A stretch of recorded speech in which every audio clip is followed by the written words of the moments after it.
Bonsoir mesdames et messieurs, bienvenue dans ce journal. Voici les titres au sommaire de cette édition.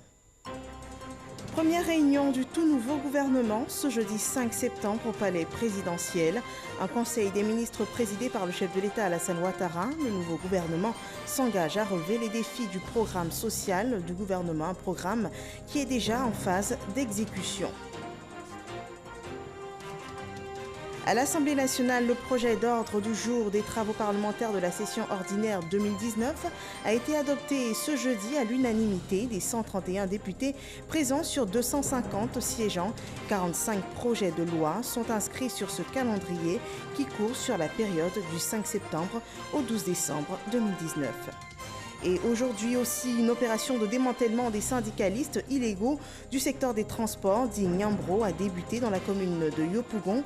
Plus de 260 personnes ont été interpellées, des tickets illégaux, de la drogue et des armes ont été saisis. Une enquête devrait déterminer le type d'activité illégale ou criminelle menée par les individus interpellés. Bienvenue dans ce 23h. La nouvelle équipe gouvernementale a tenu sa première réunion ce jeudi 5 septembre. Un conseil des ministres présidé par le chef de l'État Alassane Ouattara au palais présidentiel. 24 heures après sa formation, le tout nouveau gouvernement dirigé par Amadou Gon Coulibaly, le Premier ministre, s'engage à relever les défis du programme social du gouvernement. Le compte-rendu de la session par Jérôme Kofi Abola. Un conseil des ministres tout particulier ce jeudi en ce qu'il consacre la prise de contact du nouveau gouvernement Gon Coulibaly, le troisième du genre, 24 heures après sa nomination. L'accélération des initiatives pour l'exécution du plan social du gouvernement lancé en 2019, conformément à la volonté du président de la République, Alassane Ouattara, est la mission assignée à ce gouvernement. Ce gouvernement aura essentiellement pour mission d'accélérer les initiatives portées par le Premier ministre en tant que chef du gouvernement. Et donc, vous le savez, pour l'essentiel, c'est le plan social du gouvernement qui a été lancé en début d'année 2019 pour adresser les points de solidarité, les points de vulnérabilité et les points de développement au niveau national. Donc, à titre de rappel, ce plan social du gouvernement est un projet phare d'initiative sur les 2 années 2019-2020 qui adresse 5 axes, en l'occurrence la santé pour tous, l'éducation pour tous, la réduction de la pauvreté par l'accès aux services essentiels, l'autonomisation des femmes et des jeunes, le bien-être des populations en milieu rural. Ce premier rendez-vous au palais présidentiel de cette équipe gouvernementale est l'occasion pour le chef du gouvernement Amadou Gon Coulibaly d'inviter tous les ministres à se retrousser les manches en vue de la réalisation des attentes. Ce nouveau gouvernement, Monsieur le Président de la République, s'engage à redoubler d'efforts pour relever les défis suivants. Améliorer les conditions de vie de nos compatriotes, sous l'œil vigilant pendant les conseils des ministres du vice-président de la République, et assurer une victoire du RHDP aux prochaines échéances générales. Dans cette perspective, j'invite tous les membres du nouveau gouvernement à ne ménager aucun effort pour mériter la confiance et le grand honneur que vous nous faites en nous associant à la grande œuvre de construction de notre cher et beau pays. Idem pour le président de la République, Alassane Ouattara. En félicitant les membres du nouveau gouvernement, le chef de l'État indique que la Côte d'Ivoire, qui ambitionne d'être un pays émergent d'ici à 2020, n'attend rien d'autre de ses fils et filles que de continuer à travailler. Le prochain Conseil des ministres va se tenir dans quelques semaines. Il aura lieu précisément le 18 septembre 2019. Et au cours de cette réunion du Conseil des ministres, le chef de l'État a, durant ce conseil, adressé ses attentes à la nouvelle équipe gouvernementale. Écoutons son propos. Monsieur le vice-président de la République, Monsieur le Premier ministre, chef du gouvernement, Monsieur le ministre d'État, ministre de la Défense, Monsieur le ministre secrétaire général de la Présidence, Mesdames et Messieurs les ministres, Mesdames et Messieurs les secrétaires d'État, Mesdames et Messieurs les membres du cabinet présidentiel et du cabinet de la primature, Madame la secrétaire générale du gouvernement, je voudrais tout d'abord féliciter les nouveaux ministres et les nouveaux secrétaires d'État qui viennent de rejoindre l'équipe gouvernementale. Vous êtes des hommes et des femmes d'expérience, des personnes engagées. Je suis convaincu que vous apporterez une contribution importante à l'action quotidienne du gouvernement. Je voudrais féliciter également tous les membres du gouvernement sortant pour leur reconduction. Je félicite tout particulièrement M. le Premier ministre pour sa contribution à la formation de ce gouvernement qui reflète notre volonté de rassemblement au sein du RHDP. Comme vous avez pu le constater, nous avons en réalité procédé à un élargissement du gouvernement pour tenir compte de la diversité de notre pays. Ainsi, la quasi-totalité des régions de la Côte d'Ivoire est représentée. L'un des changements majeurs que vous avez notés est la scission du ministère de l'Intérieur et de la Sécurité, et c'est ce qui d'ailleurs a existé de 1991 à 2011, pendant 20 ans. C'est vrai que quand j'étais Premier ministre, en 1990, j'avais mis ensemble le ministère de l'Intérieur et de la Sécurité pour les dissocier une année après. Et cela est resté en place durant donc le gouvernement Daniel Kablan-Duncan sous le président Bédié, le gouvernement du président Laurent Gbagbo, le gouvernement de réconciliation nationale jusqu'à notre sortie du Golfe en 2011. Donc il va sans dire que compte tenu de l'importance des défis dans notre pays, la séparation de ces deux ministères me paraît nécessaire à nouveau. Ainsi, le ministère de la Sécurité et de la Protection civile aura à faire face aux menaces sécuritaires et bien évidemment à la lutte contre le terrorisme en liaison avec le ministre d'État, ministre de la Défense. Le ministère de l'Intérieur, devenu ministère de l'Administration du Territoire et de la Décentralisation, aura quant à lui un rôle important à jouer dans la préparation des prochaines échéances électorales. Il a déjà beaucoup contribué à la mise en place de la nouvelle commission électorale indépendante, ce dont je me félicite. Je demande à chaque membre du gouvernement d'être présent sur le terrain et dans sa région.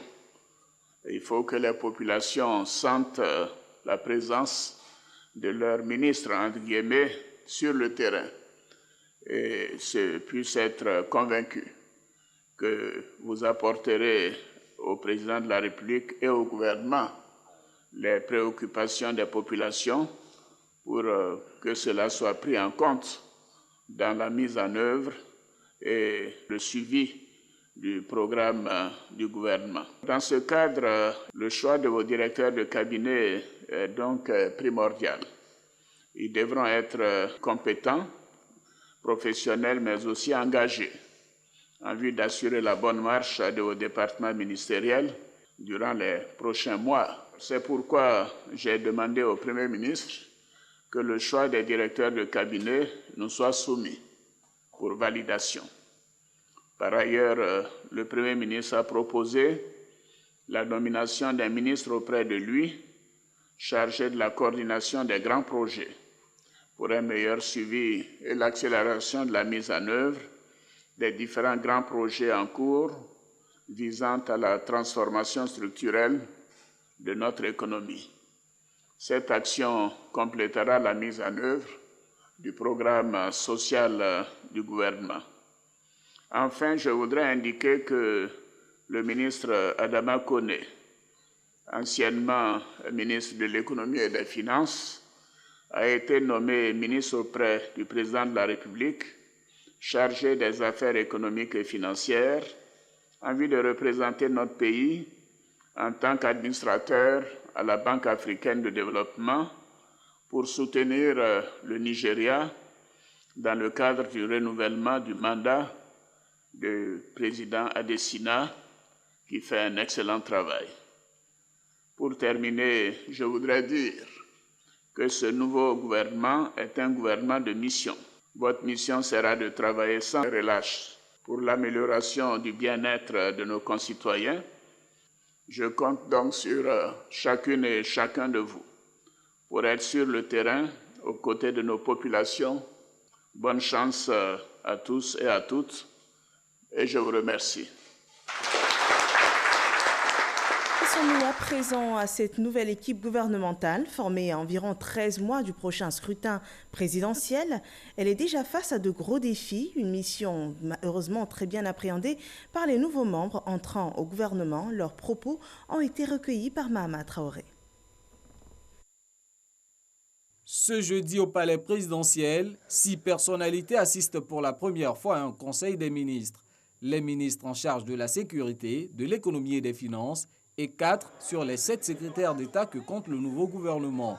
Ces 6 nouvelles compétences mesurent déjà l'ampleur des défis de leurs départements ministériels respectifs. Je voudrais inviter nos populations à faire en sorte que les forces de sécurité remplissent de la meilleure façon leur mission.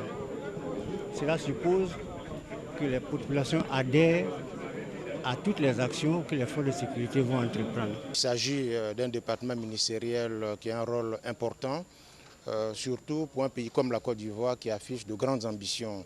Je mesure les enjeux et les défis qui nous attendent et je tâcherai en fait de travailler sous les orientations et les conseils du président afin de pouvoir m'acquitter de mes responsabilités et celles qui m'ont été confiées. Lorsqu'on parle de la femme, on parle de la vie.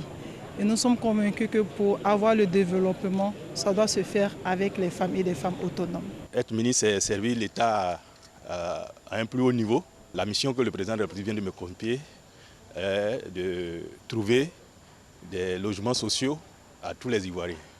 Et je suis convaincu que nous allons réussir ensemble. Nous nous engageons donc à travailler de sorte à apporter notre contribution au rayonnement de la Côte d'Ivoire et au renforcement de l'ensemble des actions des secteurs gouvernementaux, au renforcement des capacités de la société civile et du secteur privé.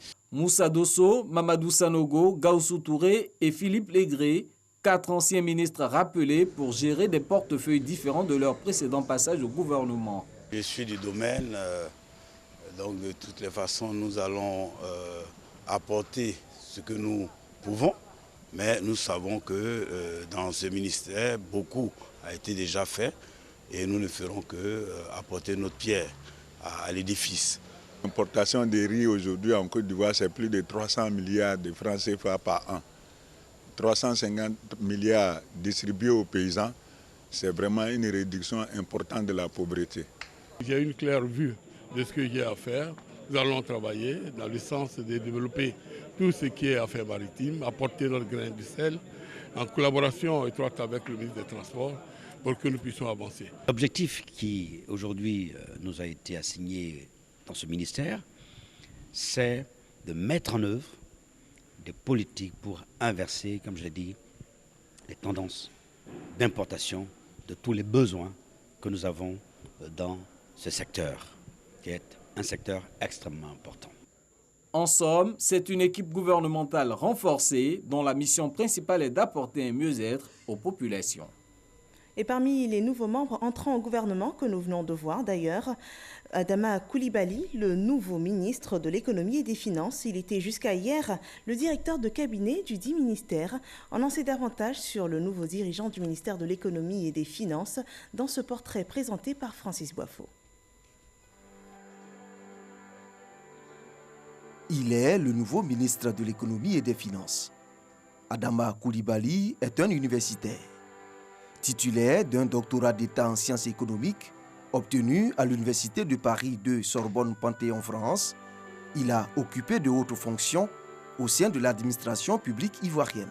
Adama Coulibaly commence sa carrière en qualité d'enseignant-chercheur à l'Université d'Abidjan, aujourd'hui Université Félix Houphouët-Boigny de Cocody et au Centre ivoirien de recherche économique et sociale CIRES de 1983 à 1989. À partir de 1990, il entame une carrière de fonctionnaire international. Première destination, le Burundi. Il pose ses valises au bureau du Programme des Nations Unies pour le développement PNUD dans un pays en crise. Il va occuper successivement les postes d'économiste principal, puis de représentant résident adjoint avec la responsabilité de la gestion du bureau du PNUD au Burundi dans un contexte de sortie de crise. Les résultats enregistrés à la fin de sa mission lui valent une autre promotion. En 2008, Adama Coulibaly est promu directeur pays des bureaux du PNUD en Guinée-Conakry et en République démocratique du Congo, avec un effectif de plus de 650 personnes. En janvier 2014, cet économiste expérimenté est rappelé dans son pays pour servir en qualité de directeur de cabinet du ministère de l'Économie et des Finances. Un poste qu'il occupera jusqu'au 4 septembre 2019, date à laquelle il est nommé ministre de l'Économie et des Finances. Partons à présent à l'Assemblée nationale. Ce jeudi 5 septembre marquait le début des séances d'analyse de 45 projets de loi. Un travail qui durera jusqu'au 12 décembre prochain. Les députés ont adopté le projet d'ordre du jour des travaux parlementaires de la session ordinaire 2019 à l'unanimité. Les parlementaires présents ont donné leur accord pour ce calendrier de travail et aussi pour le réaménagement dans les commissions permanentes. 131 députés ont pris part à la plénière tenue ce jour, une plénière dont nous rend compte Moussa Konaté. À l'unanimité, les députés adoptent le calendrier des travaux parlementaires pour les prochains mois. Du 5 septembre au 12 décembre 2019, 45 projets de loi seront soumis à examen à l'Assemblée nationale. Ces projets de loi inscrits au calendrier se répartissent comme suit. 6 projets de loi ordinaires, 8 demandes d'autorisation de ratification de conventions internationales, 31 projets de loi de ratification d'ordonnances. Il est également prévu 2 séances d'information parlementaire, l'une sur l'enregistrement des naissances et l'autre sur les résultats de l'étude nationale prospective Côte d'Ivoire 2040. Les 131 parlementaires présents donnent également leur accord pour le réaménagement au sein des commissions permanentes de l'hémicycle. À partir du moment où il y a eu des changements au niveau des groupes parlementaires, naturellement, il faut bien se mettre au bout du jour, donc à actualiser la composition des différentes commissions. Donc c'est une approche normale. Le nombre de commissions n'a pas changé, mais certains députés qui étaient PDCI hier, qui sont devenus RHDP, il faut les inscrire dans ces commissions au nom du RHDP et non au nom du PDCI. S'il y a d'autres qui ont fait le mouvement inverse, il faut en tenir compte. Pour les questions orales avec débat, le vice-président Diawara Mamadou annonce que des actions sont entreprises avec le gouvernement afin de favoriser la présence à ces séances des ministres invités par les députés.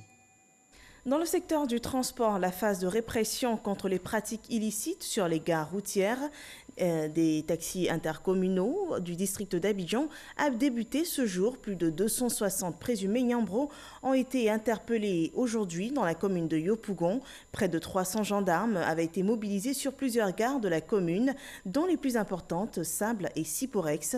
L'objectif visé de cette opération est d'assainir le milieu du transport en Côte d'Ivoire. On fait le point avec Graskando. La lutte contre le phénomène des Nyambro dans les gares routières est entrée dans sa phase active. Ce jeudi très tôt, à 6 h, dans la commune de Yopougon, 262 Nyambro ont été interpellés par le commandant de la 1e Légion de gendarmerie mobile et le commandant de compagnie Abidjan Nord. Selon le préfet d'Abidjan, cette opération vise à débarrasser les gares routières des personnes indélicates. L'objectif, c'est bien sûr d'assainir les gares. Il est inadmissible que certains citoyens transforment des territoires en zones de non-droit. Il n'y a que l'État de Côte d'Ivoire qui peut récolter des impôts, qui peut assurer la sécurité et qui peut imposer les règlements de circulation dans une localité. Aucun autre individu ne peut se substituer à l'État de Côte d'Ivoire. Or, nous constatons qu'il y a des pratiques ici tendant à rançonner les populations tendant à leur faire payer des taxes, tendant à limiter leur mouvement, tendant à les inquiéter en violation du droit. L'initiative est saluée par Sori, chauffeur de taxi communal de la zone d'Andokwa-Sable. Vraiment, il voit qu'effectivement c'est très bon. Il y a des fois même, là, il y a des même qui m'ont essayé de frapper. Donc, parce que en disant qu'il ne donne pas les 50 francs, ou quand il donne 50 francs, il refuse, il faut forcément 100 francs. Pour cette opération, 300 gendarmes ont été déployés sur le terrain. Ce sont des phénomènes qui ne vont pas disparaître du jour au lendemain. Ce sont des actions continues. C'est pourquoi on demande à la population de rester vigilant. Les forces ont déjà montré leur capacité à mettre de l'ordre chaque fois que de besoin. Et ce travail va continuer. Des mesures qui sont prises dans les communes doivent être respectées. Il faut faciliter le travail des maires.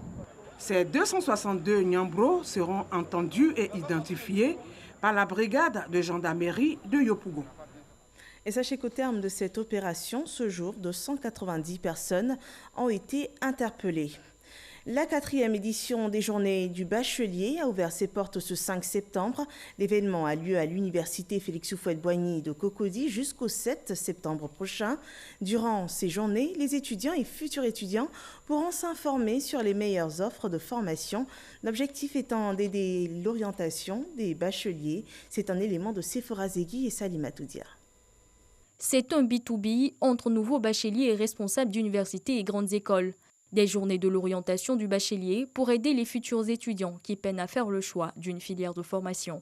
Donc nous sommes venus aujourd'hui leur expliquer concrètement qu'est-ce qu'on fait dans telle filière, de sorte à ce qu'ils aient une idée claire de cette formation et maintenant ils verront selon leur aptitude s'ils peuvent intégrer cette filière.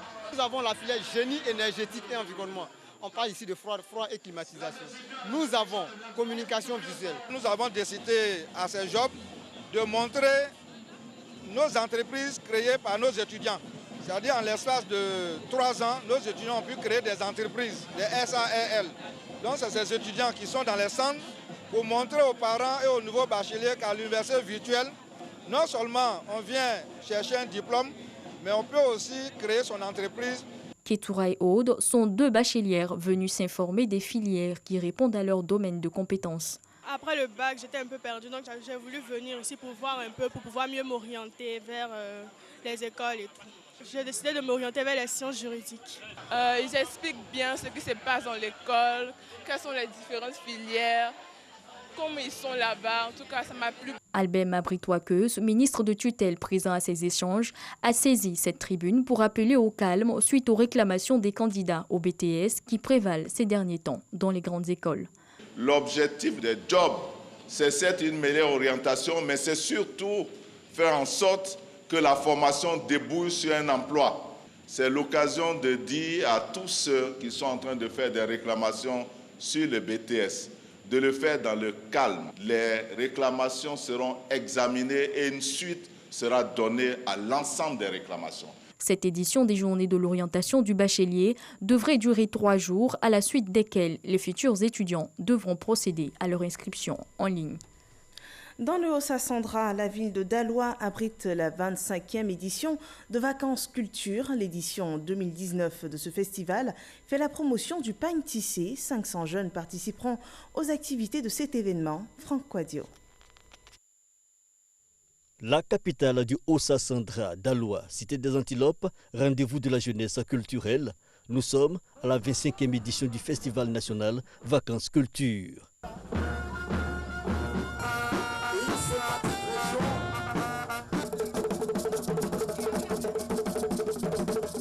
« 500 jeunes venus de toutes les régions du pays. Ils sont en compétition dans 16 disciplines. Les arts de la scène et les arts vivants. Et actualité oblige, hommage improvisé au regretté DJ Arafat. «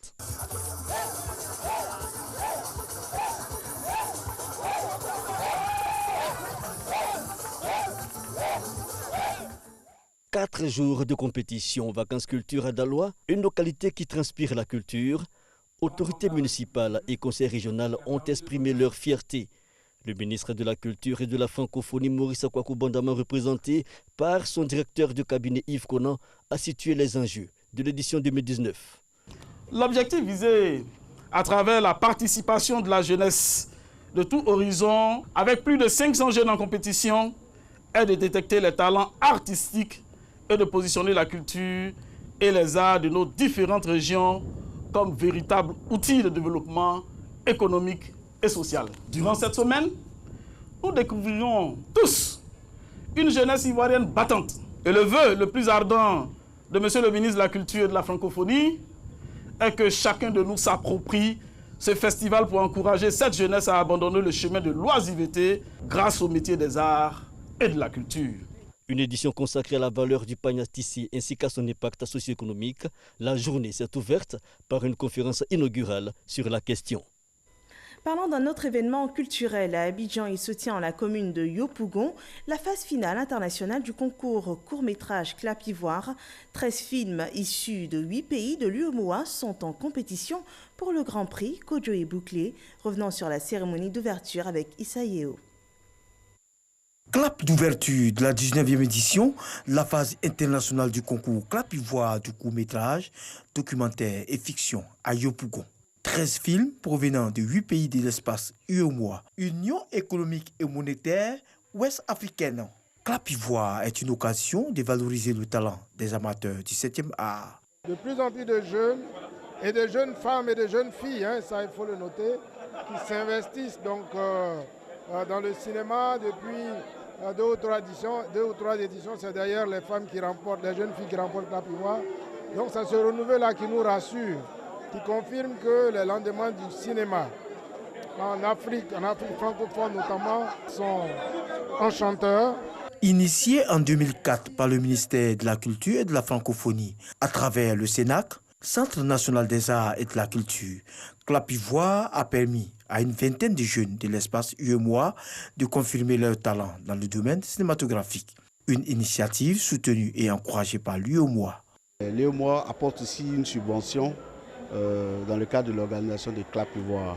C'est dit que c'est un événement qui tient à cœur au premier responsable de la commission de l'UEMOA, parce que c'est un événement qui permet l'intégration des jeunes réalisateurs venant de tout l'espace UEMOA. Cette phase internationale du concours Clap Ivoire, qui vient d'ouvrir ses portes, va s'achever le 7 septembre prochain à Yopougon. Il est doté du Grand Prix Kodjo et Bouclé, d'une valeur de 5 millions de francs CFA. Dans le sud de la Côte d'Ivoire, la région du Grand Pont, 75 personnes ressortissantes de cette région, dont 20 femmes, ont effectué le Hajj cette année à la Mecque. De retour au pays, elles ont partagé leur expérience de ce pèlerinage au cours d'une rencontre initiée par les forces vives de la région. À la grande mosquée de Dabou, prières et sermons, en plus de paroles de reconnaissance envers les fils de la région pour le soutien du pèlerinage, ont meublé la cérémonie. Les pèlerins ont été exhortés aussi à être de véritables modèles de paix dans la région. Parlons à présent des violences en Afrique du Sud. Après les flambées des violences dans ce pays en rapport avec la xénophobie, les pays africains condamnent ces actes et demandent et mettent en garde leurs ressortissants. On fait le point sur ces déclarations avec Ahmed Traoré et Herman Guivet. En Afrique du Sud, après 3 jours d'émeutes xénophobes, le calme est revenu dans les rues de Johannesburg. Dans plusieurs quartiers touchés par la violence et les pillages, un important dispositif policier a été mis en place. L'heure est au bilan, au moins 7 morts et des centaines de commerces pillés, voire incendiés. Le président sud-africain Cyril Ramaphosa a condamné ces violences. De leur côté, les pays africains réagissent. Le Nigeria a condamné les attaques contre ses ressortissants, tandis que des mouvements de colère ont éclaté contre les intérêts sud-africains dans plusieurs villes du pays. Condamnation également du président de la Commission de l'Union africaine, Moussa Faki Mahamat, souhaite que les auteurs de ces actes soient traduits en justice. Plusieurs pays voisins de l'Afrique du Sud, le Botswana et le Lesotho, mais également la République démocratique du Congo, ont appelé leurs concitoyens sur place à faire preuve de grande prudence.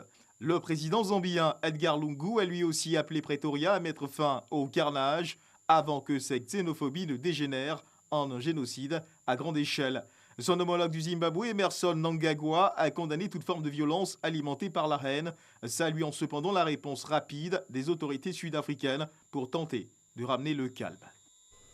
Au Mozambique, le pape François est depuis hier mercredi 4 septembre dans le pays dans le cadre d'un voyage de 7 jours dans l'océan Indien. C'est une visite placée sous le signe de la réconciliation, du dialogue, du développement et de la paix. Dans son premier discours prononcé ce jeudi, le souverain pontife a salué l'accord de paix récemment conclu dans ce pays. Le pape François a aussi exhorté les forces vives de l'Église catholique locale à accompagner le chemin de paix et de développement.